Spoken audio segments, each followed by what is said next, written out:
Okay, 564 again. There's nothing on their radars on the other centers at all on that particular area, that object that's up in the air? It's up in the air. Affirmative. What's the altitude about? I don't know, probably right around 30,000 or so, and it's with a strobe, it starts from going counterclockwise, and the length is unbelievable.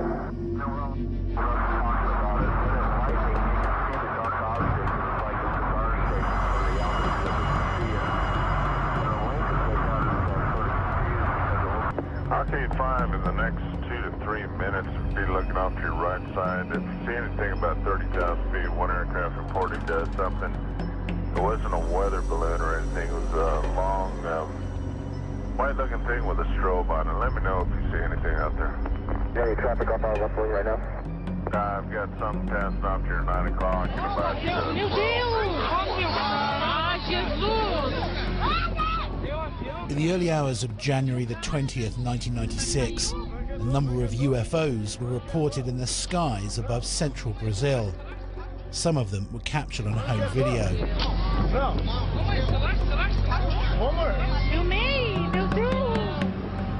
Then, in a bizarre twist, reports started emerging that one of these UFOs had actually crashed near the town of Varginha, and that the local military had recovered some alien bodies.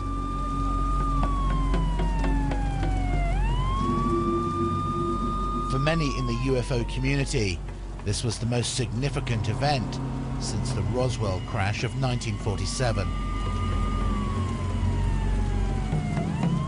We know we have a lot of evidence here, and there is a huge cover-up in Brazil since January 1996.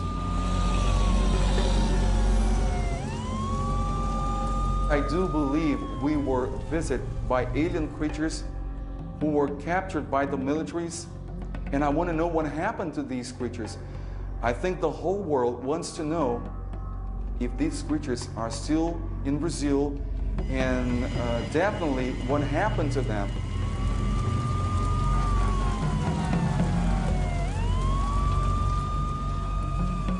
It's just unbelievably undeniable. Undeniable. Now, it doesn't matter what the military say, they are hiding. They are hiding. They do have captured aliens in Brazil alive.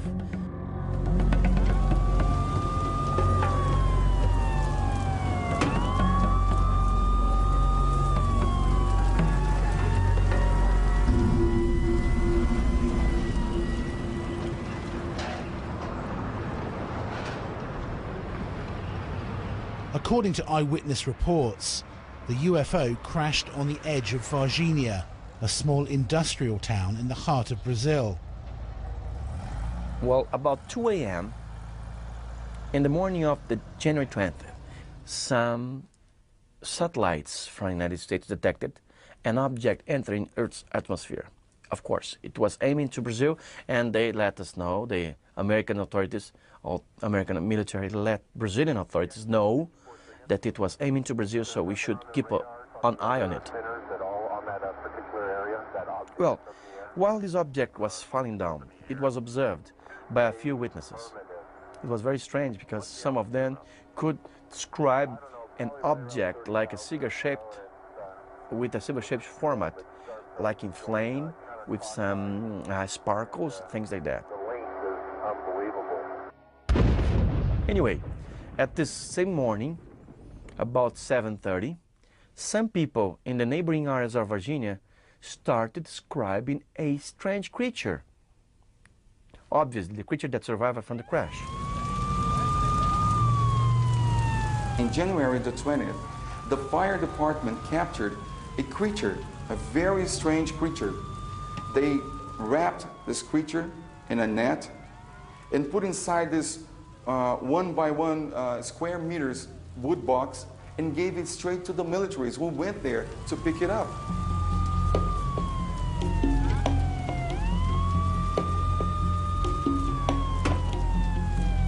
They said it was a terrible smell of ammonia, burning the noses, they couldn't breathe, and it was a very ugly creature.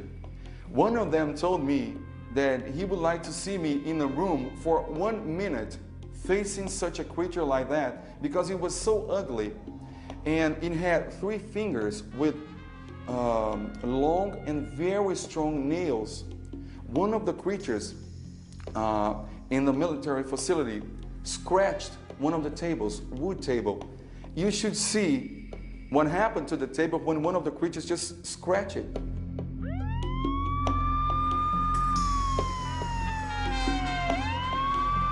Well, when they first understood what was going on, they got really astonished, because all of a sudden, Brazilian militaries were right in front of an alien being. They just got so surprised, because they never thought an alien being could be like that. They were really astonished, and they were afraid of getting some disease from it.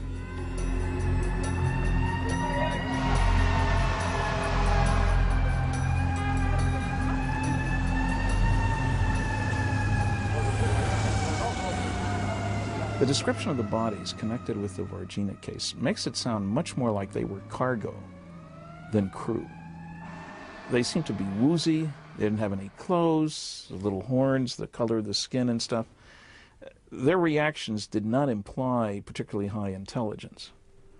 Now, who knows, maybe this was a crew from a different place, and we don't know what their mental capabilities were or something like that. But you just don't get the feeling, looking at the drawings that have been made, the testimony of the witnesses, that we're dealing with particularly sophisticated aliens here. And I can imagine a cargo craft that ran into some kind of a problem, pilot error is common apparently, in which these guys were set loose and weren't really the operators of the craft.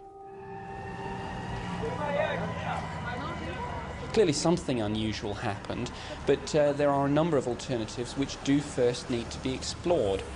One possibility is that we need to look at the likelihood that we had some sort of satellite re-entry, space debris coming into the Earth's atmosphere at high level.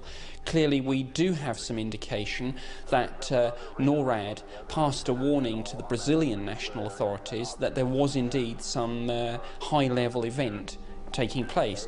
So that is the first thing that I think UFO researchers and others need to consider here.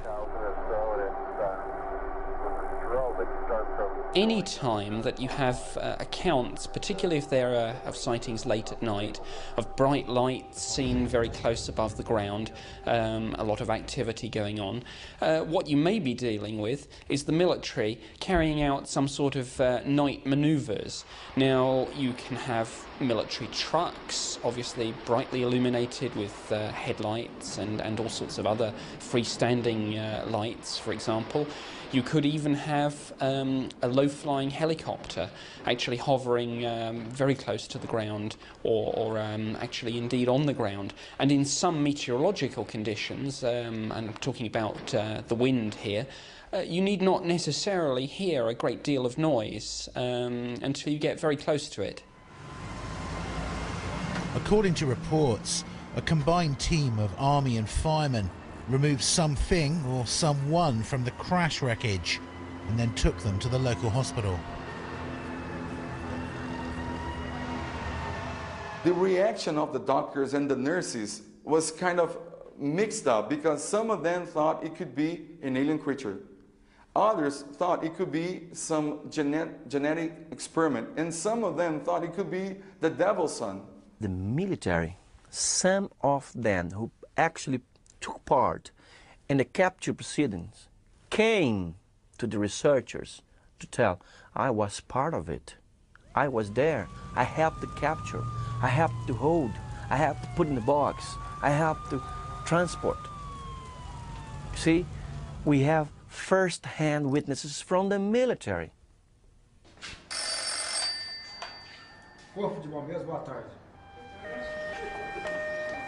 The local fire station confirmed that they were called out to an incident on January the 20th, but their commander denied that any UFOs or aliens were involved.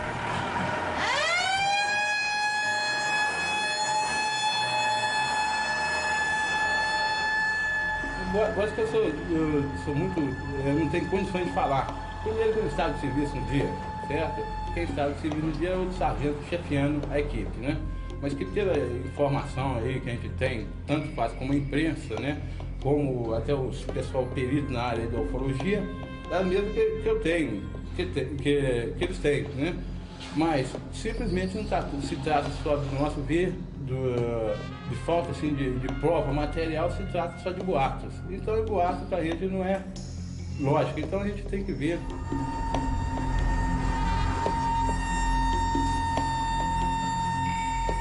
Com força até profissional, nós não convivemos com boatos, mas porém com a lógica. É só com a lógica que nós mexe. Então, se nós não tivermos condições de mostrar para o povo e não capturamos nada, então aí nós fomos centro da atenção, porque a pessoa, em geral, pensa que o bombeiro tinha material para transportar, como vocês viram aí, né? Foi testemunho, nosso recurso para capturar um ser extraterrestre com inteligência extraterrestre é muito escasso.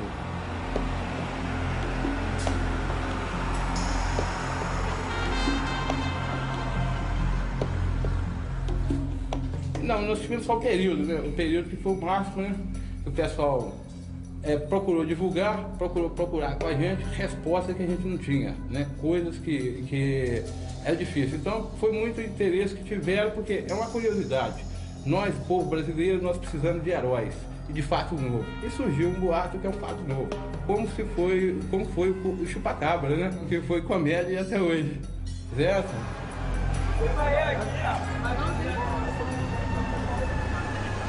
Why do people say that the fire brigade captured an alien on that day? Porque a gente aqui em Varginha, no mundo, dizem que os bombeiros han capturado estas estranhas criaturas em 6 de janeiro de 1996. Eu acho que simplesmente para subverter, ter a cidade como uma atração, que foi uma atração mundial divulgada no mundo inteiro, até serviu de parte cômica da televisão. E é uma forma de mostrar a cidade de Varginha para o mundo, criando uma ideia fantasiosa a respeito desse fato. When asked permission to interview the actual firemen who allegedly captured these aliens on the day, the commander says that they were on leave.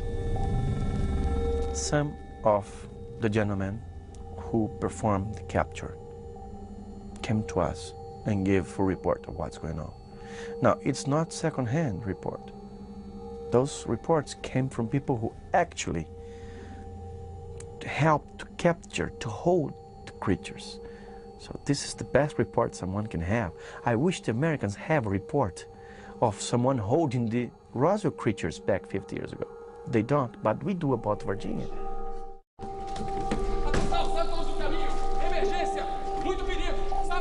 One of the witnesses who came forward was a soldier who claimed to have escorted this creature to the hospital.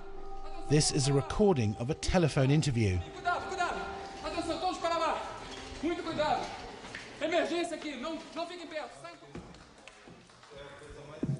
Foi simplesmente inacreditável. Eu não conseguia acreditar no que os meus olhos estavam a ver.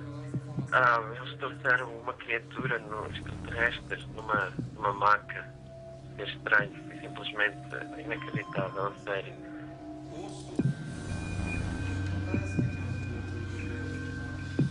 Eu fazia parte da equipa que foi enviada para guardar o laboratório onde os cientistas estudavam a criatura. Doutor, o senhor acha que existe mais desse... Não sei se dizer se estava vivo ou morto, era muito estranho. O nosso comandante estava com medo que apanhássemos alguma doença daquela coisa. O cheiro era horrível, péssimo mesmo, como se tivessem urinado. A criatura tinha mais ou menos 1 metro de altura, a pele era castanha, oleosa e brilhante. E aqueles olhos vermelhos, os olhos eram incríveis, enormes.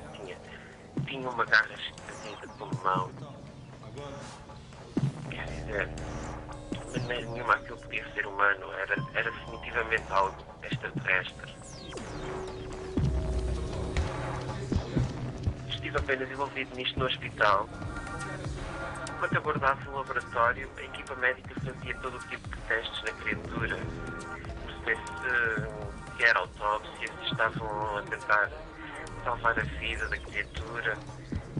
Posso dizer que a equipa médica estava tão nervosa e chocada quanto eu. Basta imaginar o quão estranho isto foi, sério, inacreditável. No final, os médicos confirmaram que a criatura, entretanto, morreu. Sério, toda esta experiência foi a coisa mais doida que eu já vi. Sei que parece loucura, mas eu estive lá. Aconteceu de verdade e vi aquela criatura com os meus olhos.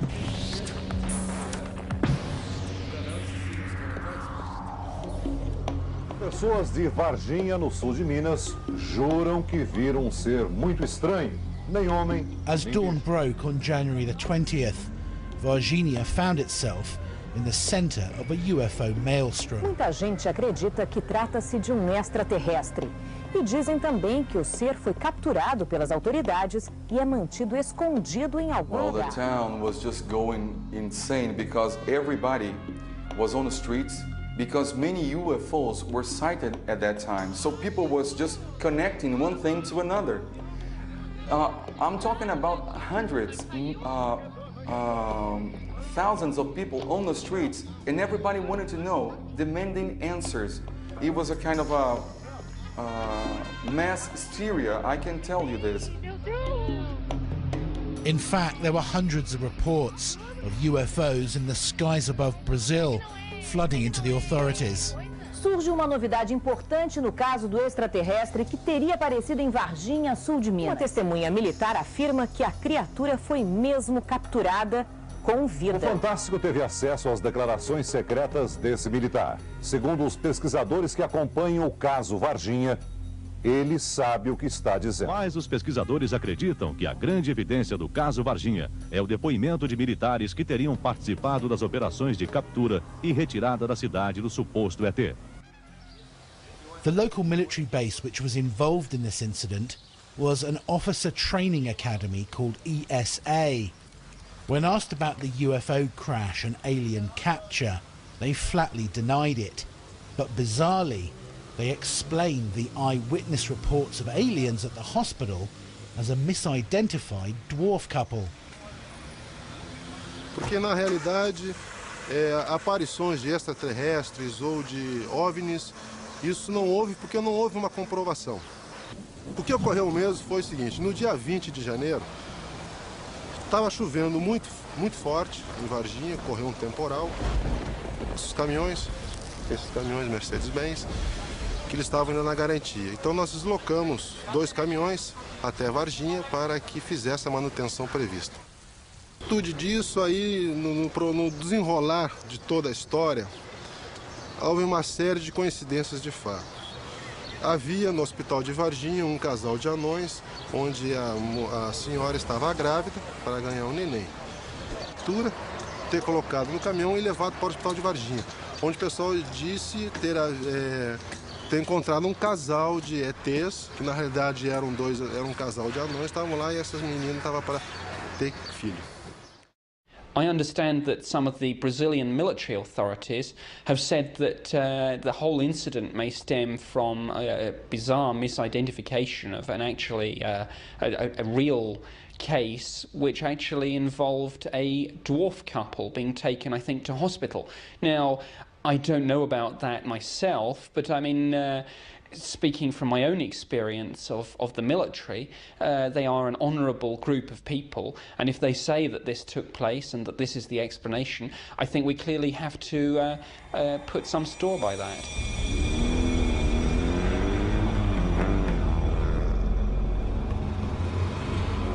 It's possible that a second alien creature may have escaped this crash, because several hours after the alleged death of the first alien in the hospital, a second alien creature was spotted hiding in waste ground on the edge of town. Estava vindo de serviço e resolvemos passar por ali, que é caminho de casa, né? A gente mora no Santana, então era trajeto. E passamos por ali para ir embora para casa no trio, né? A gente viu uma criatura estranha que no momento que a gente passou, não olhavam pra gente não. E quando a Kátia gritou, aí que ela olhou pra gente. We asked the girls to tell us what the creature looked like. With the help of an artist, we built up a detailed sketch. Marrom. A pele dele parecia ser muito mole, porque o sol tava batendo nele, tava iluminando, parecia ser muito mole, tipo no coração, uma coisa assim. Os olhos vermelhos arregalados, as 3 perseveranças na cabeça, veia sobre o ombro. Quando ela olhou pra gente assim, ela passou que tava sofrendo, que tava ansiosa, que tava com alguma dor. Não, assim, foi na hora que eu olhei assim, que eu fixei meus olhos na criatura, foi o jeito, assim, parecia que tava sofrendo. O jeito que ela olhou pra mim. A Kátia e a Liliane saiu correndo. Eu fiquei parada. Aí elas voltaram, me pegou, eu correndo e fomos embora. They saw what looked like a devil. That comes the story. Because this creature had three things in the head that resembled like horns, but weren't horns at all. And it had a brown skin, like a grease oil all over, and the veins, black, purple veins, were very visible on the upper arm and the neck. The 3 sisters' description of the creature they saw was remarkably similar to the one given by the soldier in the hospital. The local military commander offered an explanation. Por causa desse temporal cá em Varginha, existe lá um senhor anão, ele é anão, baixo, ele é bem desfigurado, ele é retardado mentalmente. E por causa dessa chuva ele havia se machucado muito, né? Porque não tinha como fugir da chuva e ele estava próximo a esse terreno baldio, onde essas 2 meninas dizem terem visto essa criança. Porque realmente, se nós olharmos para esse senhor, ele realmente tem uma aparência que nos causa até um certo constrangimento e uma aflição, porque ele tem alguma disformidade física, né? Ele tem a pele realmente escura. Mal, meu Deus do céu, nunca vi negócio desse. Será que ele tem coração? Tem alguma veia? Você conseguiu? Clearly there was something strange there, but there are a large number of strange wild animals in Brazil, and some of them are certainly not creatures with which Western researchers are familiar. It's a large country, and there are all sorts of unusual animals there that may indeed cause someone to say, my goodness, what's that? How sure are you that they were telling the truth? Well, for us, they're telling the truth, because what they saw there, it's not a dog, it was not a... because if you try to understand what kind of animal could look like this, you won't find it, although we have many animals in Brazil. But the oil all over the body, it was shining. The bumps on the top of the head, and also the eyes. Okay, we're talking about a humanoid. So when you're confusing with a dog or with a monkey, you could say, well, it could be a monkey, but it's almost impossible because a monkey wouldn't have those characteristics. One of the other interesting things about the Varginha incident is that if you look at the testimony of the girls who actually saw this creature, they did not use any sort of language indicative of a UFO or an alien event. They actually referred to the creature as, quote, the devil, unquote. And it's very important to realise that witnesses, when they report something like this, will simply dredge something up from their own belief system, their own knowledge, and particularly importantly, their own cultural background. So what we have here, I think, is clearly an incident where something was seen, but this idea that it's necessarily something to do with UFOs and aliens may only have arisen once Western UFO researchers became involved, because that's not what the original witnesses said.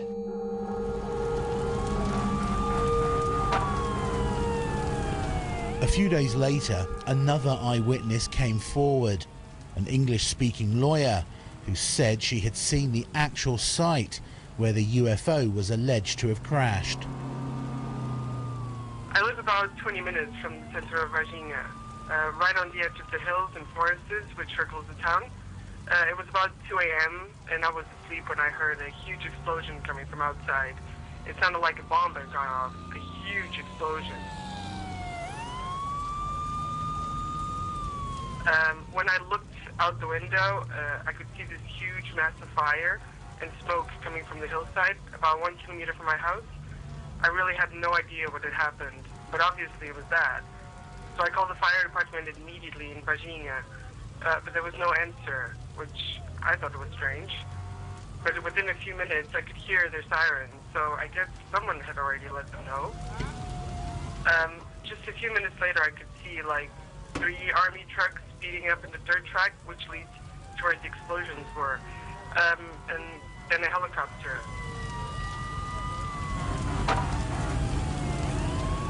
I remember thinking, why were the army there, and how did they get to this thing so fast? It only happened less than 5 or 6 minutes ago. I kept watching as both the fire department and the army units went right to where the explosion was, but it was way too far for me to see any detail. I started to think that maybe a military plane or a helicopter crashed, and that was the explosion I heard. But I still had no idea what had happened. I remember that the police and the fire department sealed off the whole area.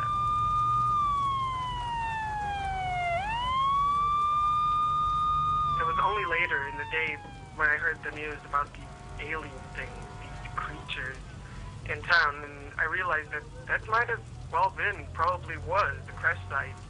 That's when it all started making sense. I mean, I couldn't see much, just fire and smoke and stuff, but something crashed out there. I can 100% confirm that.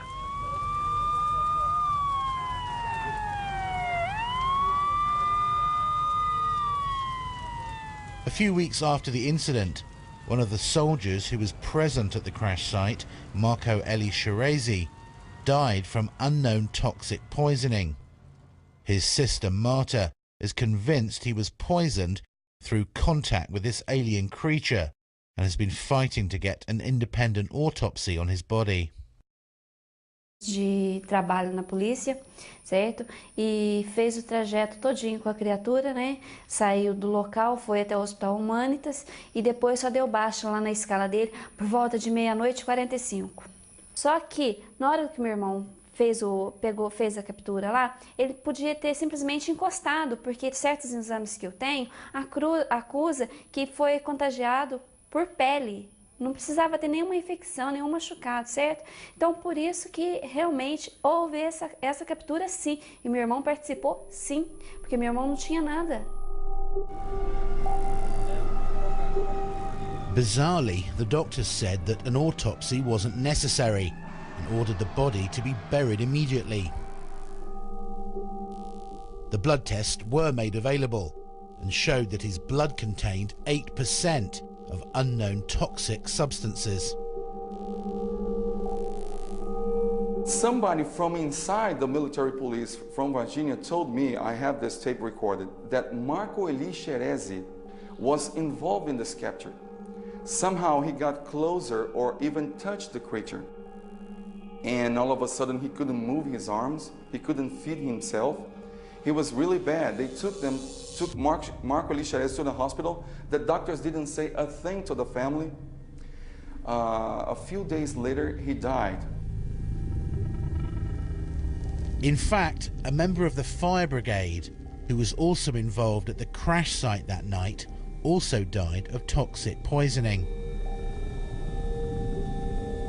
And although the people of Varginha and the media demanded answers, the authorities remained silent. According to our sources, whatever was recovered from the crash site was eventually flown out of the country in an unmarked transport plane within a few days. Destination unknown.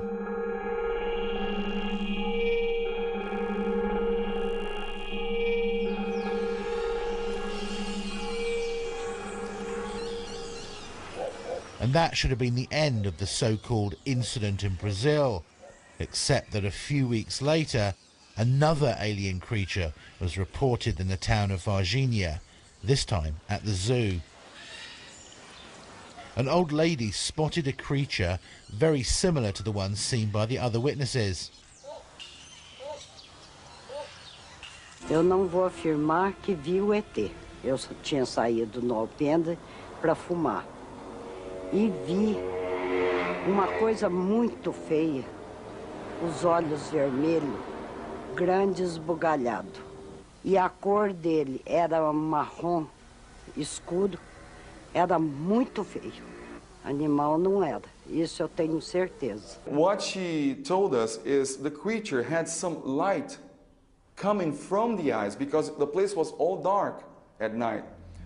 But she could see the face here, a small nose, a little slit as a mouth, only because some light was coming from the eyes of the creature, no pupils.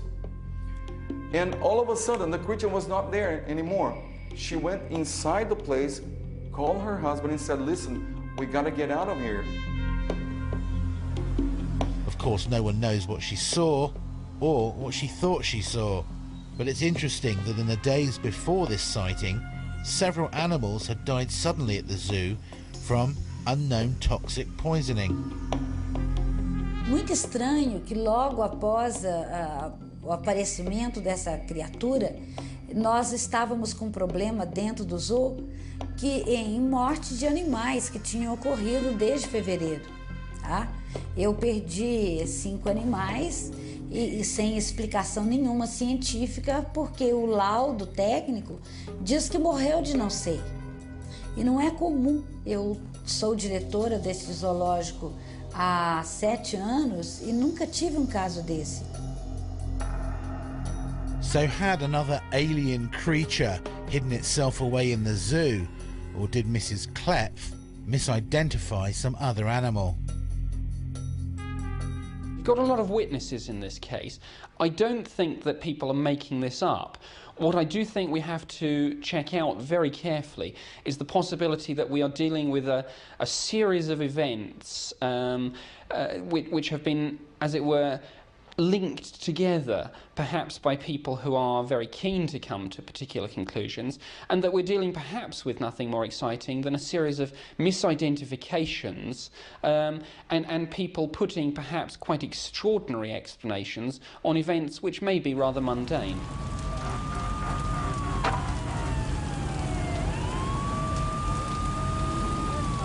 The American journalist and UFO investigator Linda Moulton Howe compiled a detailed report on the incident in Brazil.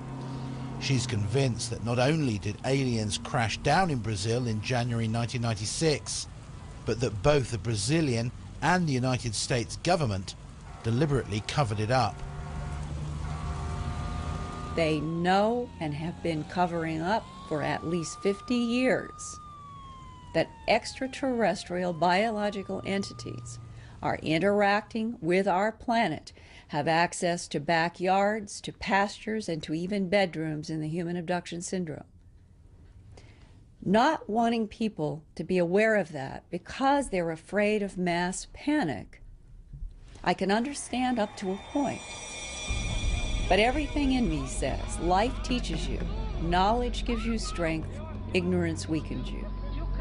I think the entire planet deserves the truth, because whatever the extraterrestrial biological entities are doing, there has to be a reason for a variety of intrusions that have been happening in Mexico and South America in a very aggressive nature. But what is it? That's what we all need to find out.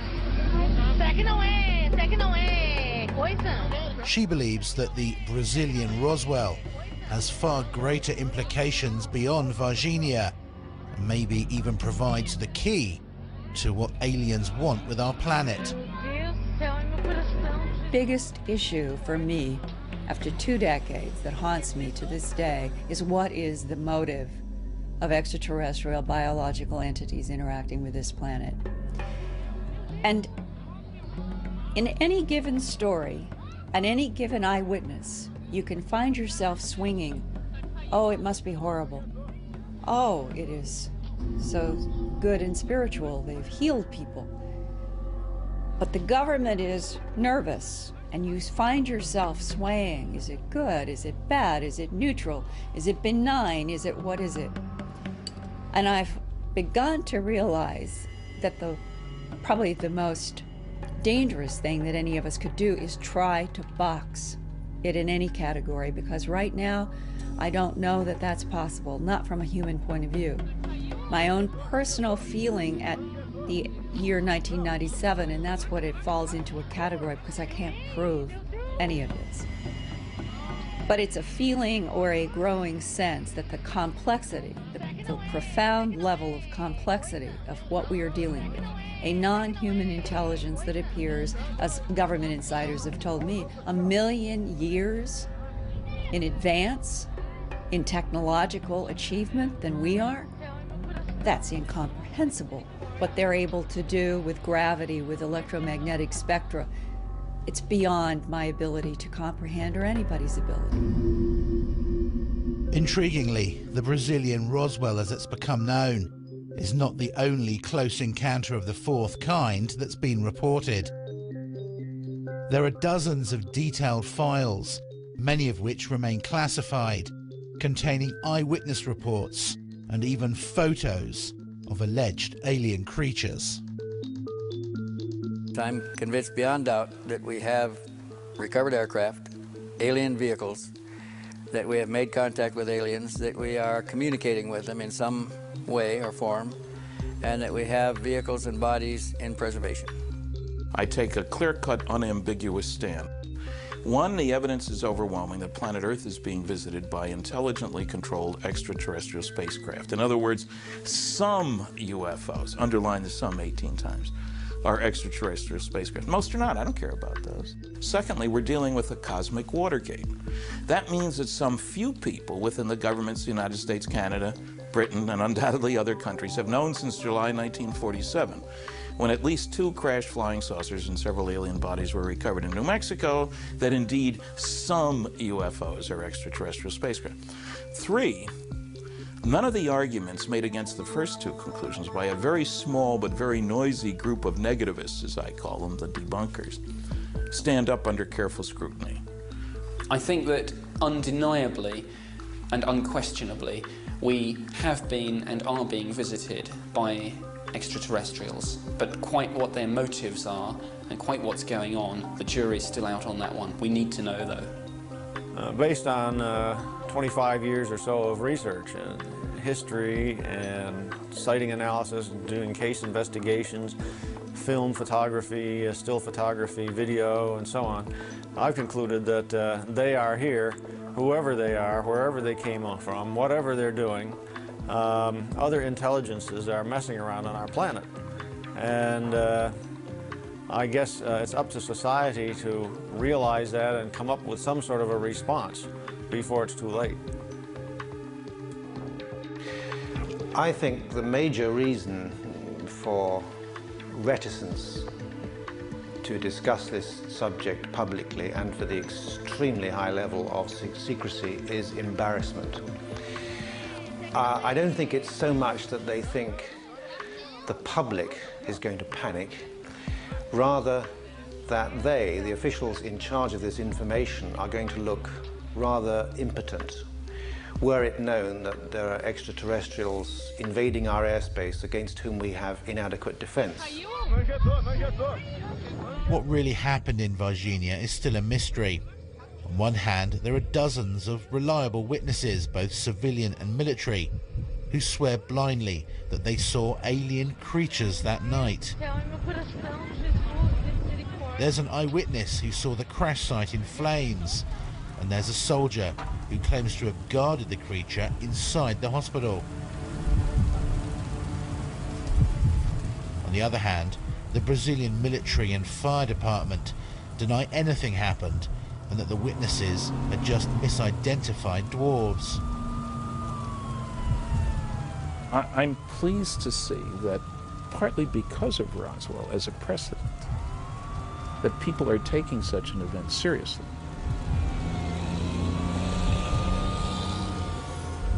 Is this perhaps, I don't know of any previous cases where beings like this were seen before. Maybe this is a new step in what's going on.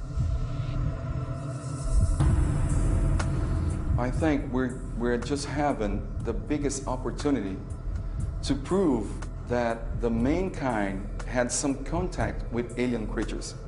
The Roswell incident is a very important one, but it happened 50 years ago.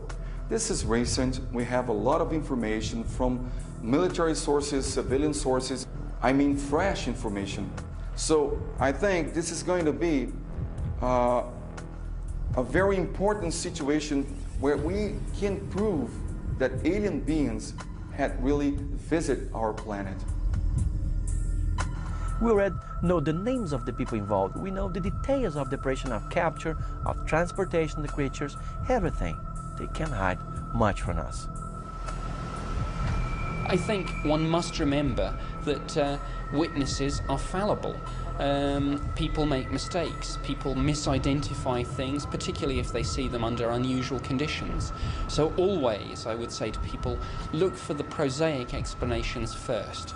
Look for the misidentification of some sort of military exercise going on. Look perhaps for the idea that you might have had some space debris re-entering the Earth's atmosphere, giving rise to quite a spectacular display. Consider again the entity report, that you might simply be dealing with some wild animal, startled and perhaps again seen by people that weren't particularly used to seeing this sort of creature. There are many things which perhaps individually wouldn't have given rise to this great incident, but when perhaps just taken together led to an extraordinary series of coincidences which frankly gave us a situation where people have got things wrong.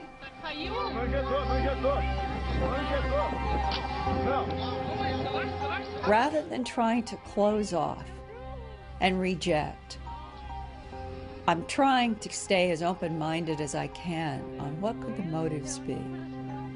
If survival is a key issue, and that all of the information is saying our own survival as a species could be tied with whatever these extraterrestrial biological entities are involved with,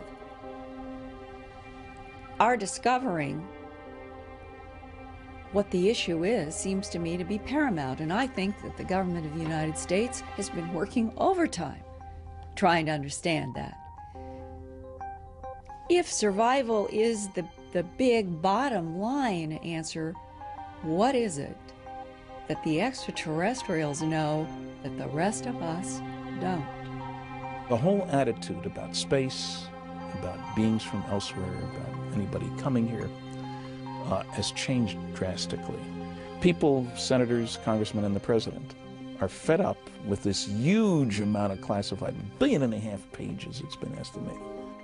One of the good things about the Varginha case is that presumably almost all the witnesses are still alive and will be for some time.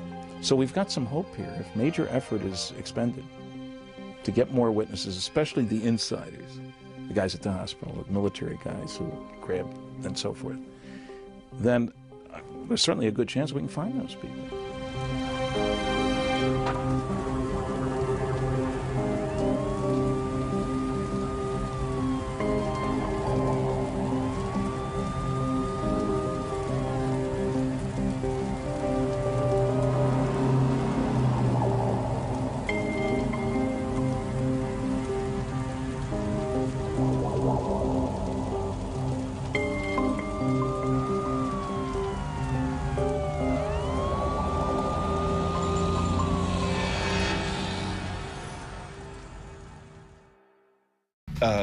Across the Hudson, there was a whole huge flap of the Hudson River Valley UFO sightings, which was still just in the process of ending when this happened to me. And that was only 30 miles away, 30, 40 miles away.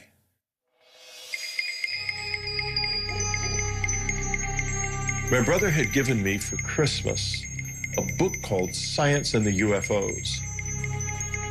In it, I found a description of something that was very similar to what happened to me, and I was shocked. But I still was just scoffing at the idea of alien abduction, because at that point, Anything but what might have really happened was what I wanted to grasp on. I wanted it to be something I could understand and handle, but I couldn't stop thinking, what if it's real? I want you to focus on my pencil. I was obsessed with continuing because I wanted answers badly. Barely keep them open. And my life just blew up in my face. Stop it, please, stop it. I had a close encounter of the third kind, for sake.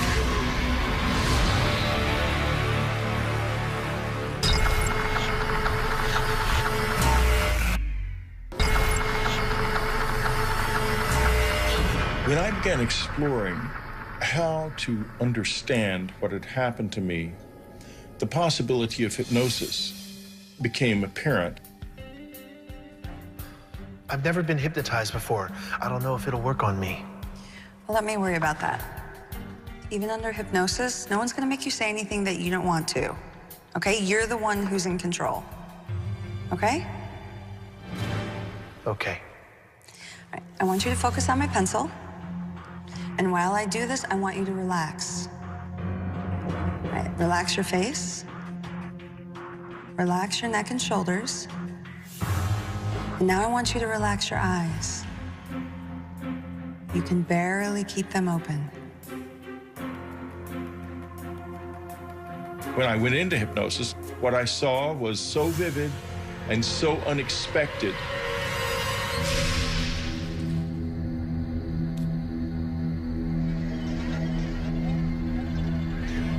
Something went past the window. Something went past the window? Something big. Someone else is in the room.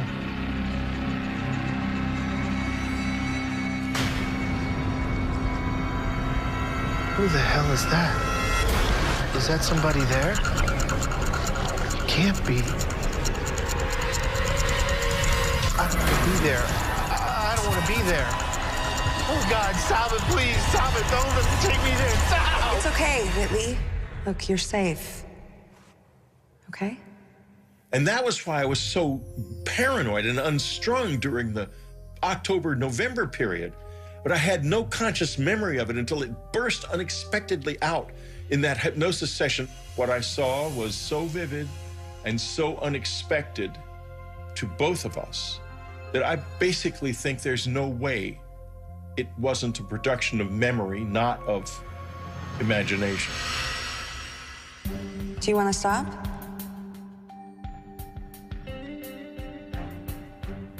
No. I was obsessed with continuing because I wanted answers badly. I had a close encounter of the third kind. For sake, I can't just ignore this. Okay. Now it's the night of October 4th. You've just woken up. And tell me what you see. Under hypnosis, I saw one of these alien figures standing in my bedroom. It touched my head with a wand that had an electric fizzle to it. And it flashed terrifying visions. The first one I remember is a vision of my son. Something is happening to him. And I had the impression he was dying or being kidnapped or something at the time, and it was very frightening. The second vision was a vision of my father dying. He died previously of a heart attack. He was already dead. And the sense of sadness I felt was profound. I loved him deeply. There was a third vision involved, an apocalyptic vision, the end of the world, and of everything being destroyed, either in a nuclear war or a natural catastrophe of some kind that looked like a war. I remember the sense of despair and helplessness that it brought me.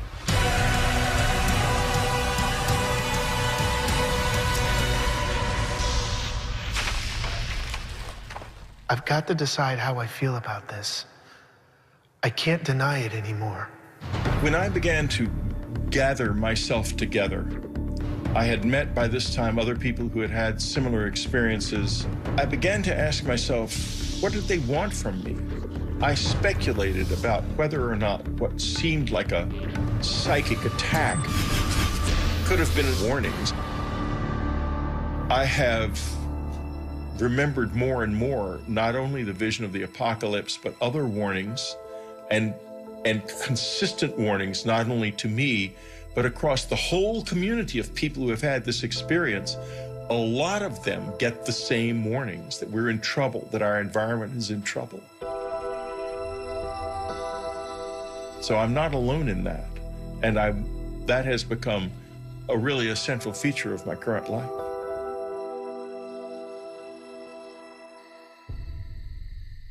In March of 1986, I had what was a seminal moment of change for me in this experience.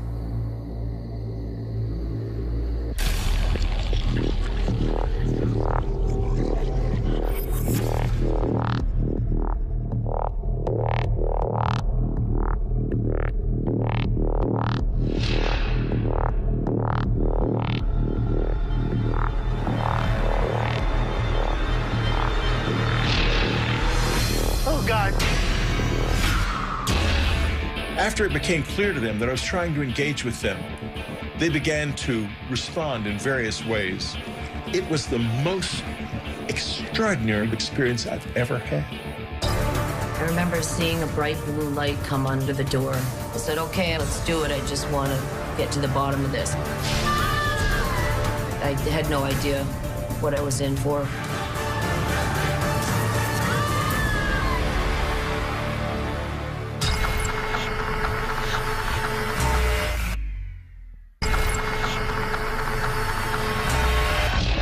In March of 1986, I had what was a seminal moment of change for me in this experience.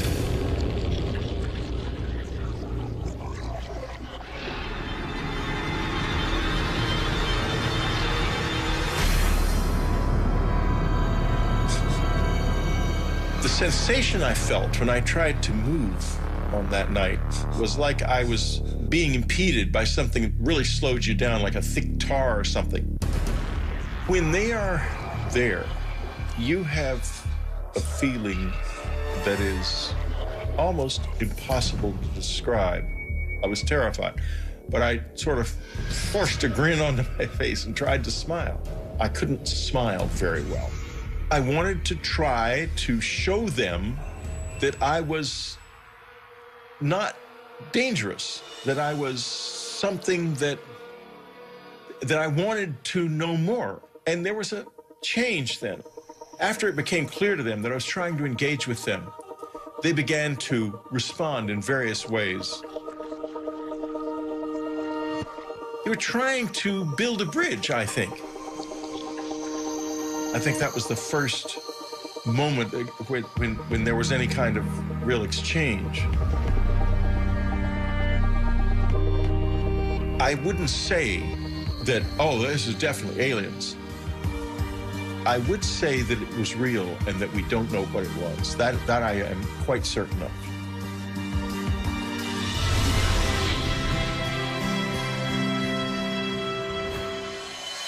The public reaction to my book Communion was very complex. Literally, as soon as the book was published, letters that week, literally the week of publication, letters started coming.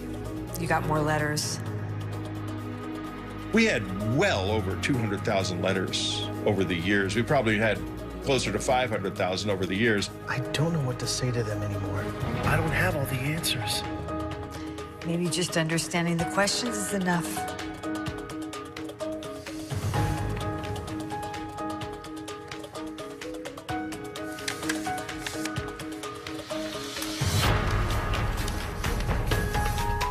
After I began to read them, I realized there's something happening on planet Earth that we do not acknowledge. We don't know what it is. Is it aliens? Is it something to do with us and something about the way we are that we don't yet understand? I don't know, but it's real. In the late summer of 1994, it became clear that we were running out of money. We began to not be able to pay our mortgage, and it became clear we had to leave. And so, at the same time, though, that this was happening, I was having one of the peak experiences of the whole thing. I'd begun meditating in the cabin because people had found the place. And there were other people out in the woods at night looking for the aliens with flashing flashlights up in the air and such childish stuff. And so I meditated, and I stayed in the house and meditated from then on. I didn't really want to be disturbed by that. And one night there were these thuds on the roof right above me. And the next moment I could feel a presence in the room. At this point, these years later, I was easy with their presence in the house. I wasn't scared of that. And I finally said, I want to see you as you really are. And I didn't see anything. And so I said, well, this is it. I'm leaving this room now, and I'm leaving it forever. I will never return to it, because tomorrow we leave, and we're leaving forever.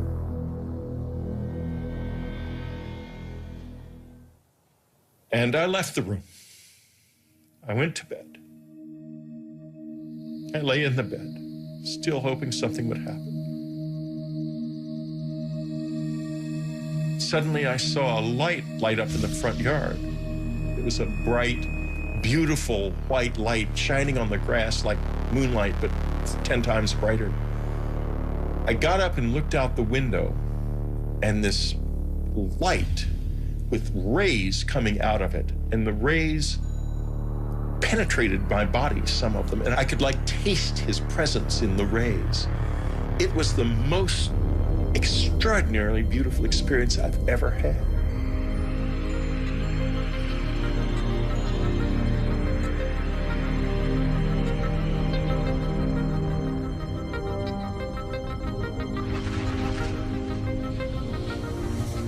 The next morning, we left the cabin, and the experiences have never been like that since then.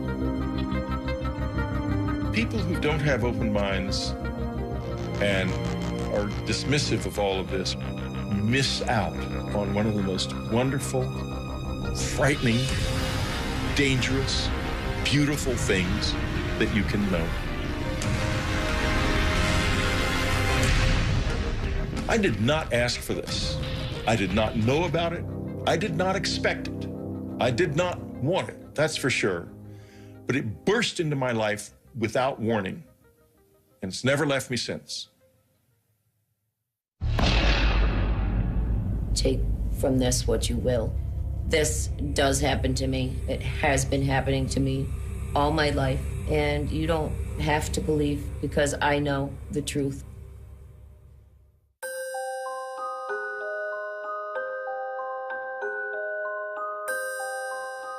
My earliest memories of being abducted by aliens were when I was very young, 5, 6 years old. I was living in Ohio, and it was kind of in the middle of nowhere. Our nearest neighbor was a mile or two away. There was, nothing for miles. I would be in my bed, usually. I would hear voices coming down the hallway. The voices were of my parents, so I got comfortable thinking it was my parents. I remember seeing a bright blue light come under the door, and shadows, actually, of something standing outside the door. And I realized that it was not my parents coming in.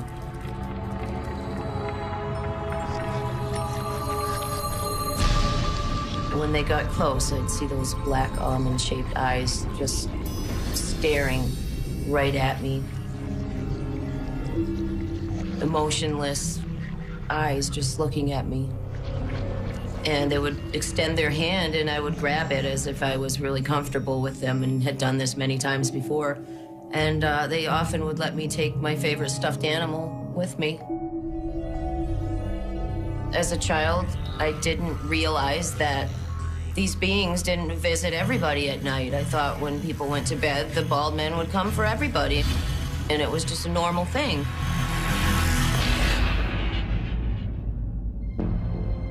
I decided I would, draw them and write down things that I could remember. I was always into art, so I really started to try to draw them as best as I could. Hey, sweetie. Hi, Mom. What are you drawing? The bald man. men? They're my friends. They come visit me at night. It didn't start to get uncomfortable until I started talking about the bald men to other people, whether it be classmates or family members, and they just said that it's not real, there's no such thing, you're just dreaming. It was very frustrating being told that this wasn't happening when I knew it was. Okay, Audrey, I need you to relax. As an adult, I would remember bits and pieces. I remember them coming in. I remember them doing something to me so I couldn't move. I remember them bringing me somewhere else and being other places. But the things I didn't remember were, what were they doing to me when they took me? And I said, okay, I need to find people that could maybe help me. Close your eyes. Take a deep breath. Regression was a great tool to bring back the missing pieces, the memories. We're gonna focus on a room. Didn't even think about it, didn't get educated on it, said, okay, I'm gonna get hypnotized, let's do it. I just wanna get to the bottom of this. It's a basement. You're gonna walk down the stairs. And in the back of my mind, I'm thinking, this isn't gonna work. Those memories are gone. I'm never gonna remember what's happening. I didn't know anything about it. I had no idea what I was in for. 3, 2, 1. Audrey, tell me what you see. Tell me what you see. What you see. My first hypnosis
I tried to scream so somebody could hear me and maybe help me, and I couldn't. There was no sound that would come out. For some reason, I started to like say, I'm gonna fight this. I'm not letting them take me. As I grabbed him, I heard in my head, watch out for the mother. And then I let go. I felt something stick me, and it was a burning sensation instantly, to a point where if I moved any muscle, it was like my whole body was on fire. It's weird because they kind of position you the way they want, almost like they can do it with their mind. Once you can't move, they can move you. So as I was levitated off the bed, and I could feel myself moving straight ahead, and I knew straight ahead my dresser was there with a mirror, and it's backed up against the wall. I realized that I was going right through it, and I could see my feet go right through the mirror. I realized that I'm outside, and it was really, really bright. I looked up, and I saw the ship lights. And they started to lift me towards this just enormous craft above my house. It was terrifying, confusing, you know, surreal. Like, this can't be happening to me. And I went close to the ship.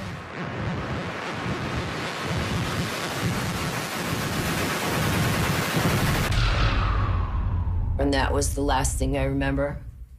And then I just blacked out.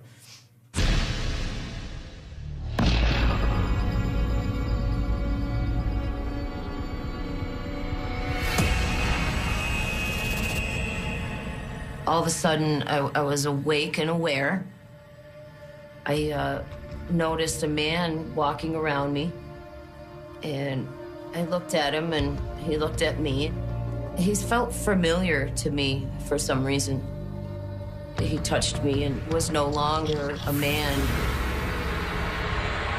At this point, I asked it, and when I say asked, it's completely telepathic. And you somehow know who it's coming from, and even if there's a group of them.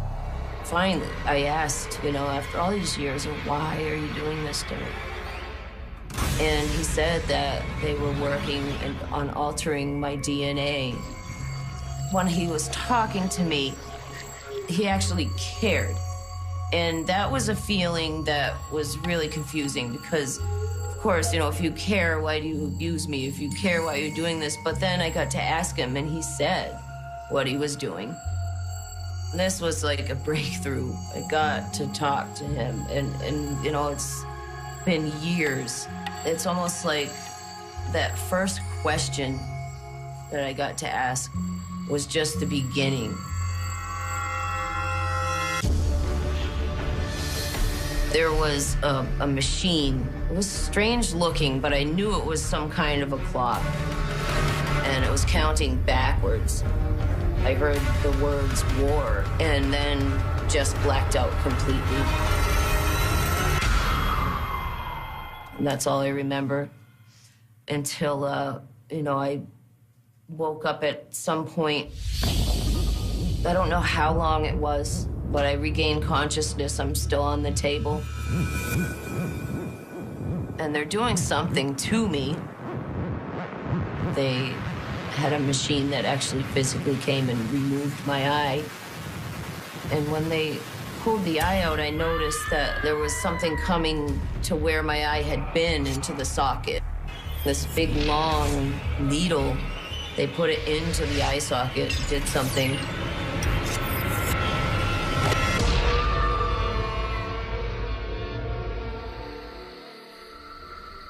The next thing I recall after seeing my eye getting removed was just being back in my room. The whole time I'm coming out of whatever they do to me, I would remember bits and pieces. I scrambled to my journal and I wrote down what I remembered. I don't usually even look at my journal because it does tend to bring back a lot of the fear and the emotions And, you know, sometimes it's meant to be forgotten for good reason. Years later, I started to have physical problems from it and actually had to, you know, undergo various surgeries because of unexplained scarring in my tubes and ovaries and uterus. There was just, you know, the doctors didn't know what it was from. There's just scarring in there. I never told the doctors what I knew it was from. It's not something that you can say, all right, hey doc, you know, this is what's going on, especially back then.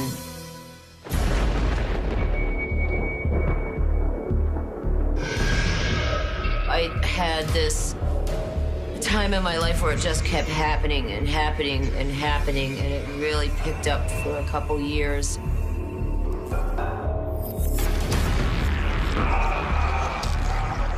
This encounter started as it always does. When I woke up, there was one of the Greys standing at the foot of my bed, and I saw him there, and then just blacked out completely.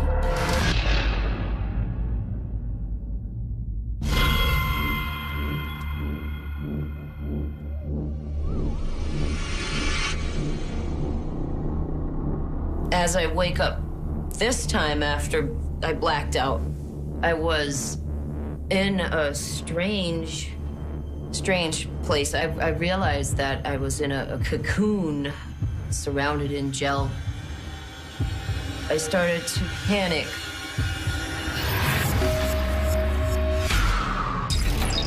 One of the Greys realized I was awake, hurried over to me.